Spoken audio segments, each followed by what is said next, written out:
වලාකුළු ගොඩක්ම පාරට පාත් වෙලා තියෙන්නේ. ඉතින් ලස්සන කඳු වැටියක් ඉස්සරහින් පේනවා. සෑහෙන වලාකුළු පාතින් යන්නේ. ඉතින් මේ පැත්තේ කන්දේ ඒ වගේම ලස්සන වලාකුළු වලින් හැදිච්ච තීරුවක් තියෙනවා. ඉතින් කට්ටියට කියන්න දෙයක් තියෙනවා. ගොඩක් කට්ටිය යනවා මේ ජොබ් එකට එන්නේ කොහොමද කියලා. ඉතින් පෝලන්තයට නම් ටිකක් එන්න අමාරුයි එකවර. එන්න පුළුවන් ලේසි ක්‍රම තියෙනවා සර්බියා ඉන්න අයට, එහෙම නැත්නම් මැද පෙරදිග ඉන්න අයට. ඉතින් කෙලින්ම ලංකාවේ ඉඳලා එන්න පුළුවන් කමක් නැහැ. එහෙම එනවා නම් ලංකාවේ ඉඳලා එන්න පුළුවන් රටවල් තියෙනවා. රුමේනියා තියෙනවා, සර්බියා තියෙනවා. තව හංගේරියා, ලැට්වියා, ක්‍රොේෂියා ඒ වගේ රටවල් වලට එන කට්ටිය ඉන්නවා. ඉතින් මම හරියටම එන ක්‍රමයක් නම් කියන්න දන්නේ නැහැ. සාමාන්‍යයෙන් මැද පෙරදිග රටක ඉඳලා පෝලන්තයට එනවා නම් ඒ විස්තරේ නම් මට සාමාන්‍යයෙන් කියලා දෙන්න පුළුවන්. මම මේ කම්පැනියට ආපු විදිය ගැන කට්ටිය අහලා තියෙනවා. ඉතින් මම ආවේ කටාර් ඉඳලා. ඉතින් මම මේ කම්පැනි හොයාගත්තේ Google එකෙන් සර්ච් කරලා. ඉතින් සාමාන්‍යයෙන් මම ඉස්සර ඉඳලම කරන වැඩක් තමයි කම්පැනි හොයන එක. ඉතින් ඔහොම ඊමේල් දාලා තමයි මට මේක සෙට් උනේ. ඉතින් මේ කම්පැනියටත් එන්න පුළුවන් ක්‍රම තියෙනවා. ඉතින් මම ඒජන්සි ගැන කියන්න දන්නේ මොකද මේ ගොඩක් ඒජන්සි වලින් බොරු කරන්නේ. කටාර් වලත් ගොඩක් මේ එහෙම වෙච්ච වෙලාවල් තියෙනවා. ඒකින්ද ඉතින් මට හරියටම එහෙම කවුරුත් ගැන රෙකමන්ඩ් කරන්න විදිහක් නැහැ. ඔයාලා try කරන්න එන්න මේ ගොඩක්ම හරියටම එන කවුරු හරි ඉන්නවනම් වෙන මොන හරි දෙයකට ඒ කියන්නේ වෙන ජොබ් එකකට වගේ ඒක ලෝය කෙනෙක් කරා කතා කරලා දෙන්න පුළුවන්.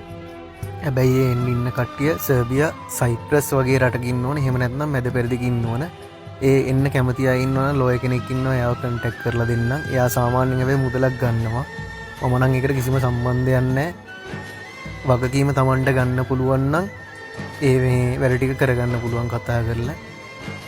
ඉතින් දැන් ගොඩක් යුරෝපෙට අලුතෙන් ට්‍රක් දුවන ඩ්‍රයිවර්ලා එනවා, අලුත් කට්ටිය එනවා, පරණ කට්ටිය එනවා. ඉතින් හැමෝම දාන්නේ ලස්සන දේවල් විතරයි.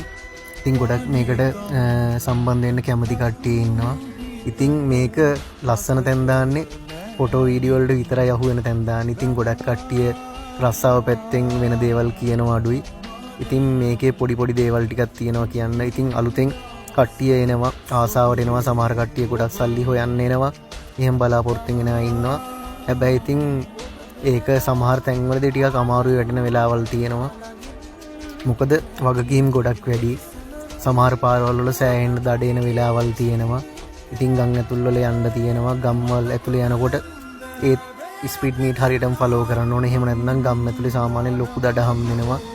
ඉතින් හවස 6-7 වගේ වෙනකොට සමහර රටවල් වල පාකින් එකක් හොයාගන්න නැහැ. ඒකට හරිම අමාරුයි පාකින් එකකට යන්න. සමහර වෙලාවට පාකින් නැති තරම්. ඉතින් ඒ ගැන සමහර ඇප් තියෙනවා. ඒව දාගෙන දැනුමක් ගන්න ඕන. එහෙම නැති කට්ටිය ගොඩක් අපේ කට්ටිය අමාරුයි වැටෙන වෙලාවල් තියෙනවා.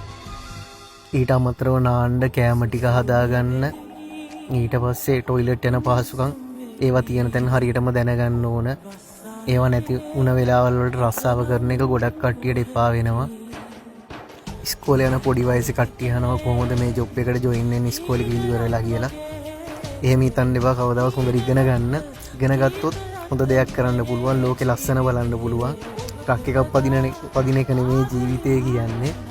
ඉගෙන ගන්න වයසේ හැමෝම හොඳට ඉගෙන ගන්න. ඉගෙන ගත්තොත් ලෝකේ ලස්සන බලන්න පුළුවන්. ඒක තමයි ඇත්ත කතාව. එහෙනම් ඉතින් හැමෝටම ජය වේවා. අලුත් දවසකින් හම්බ වෙමු.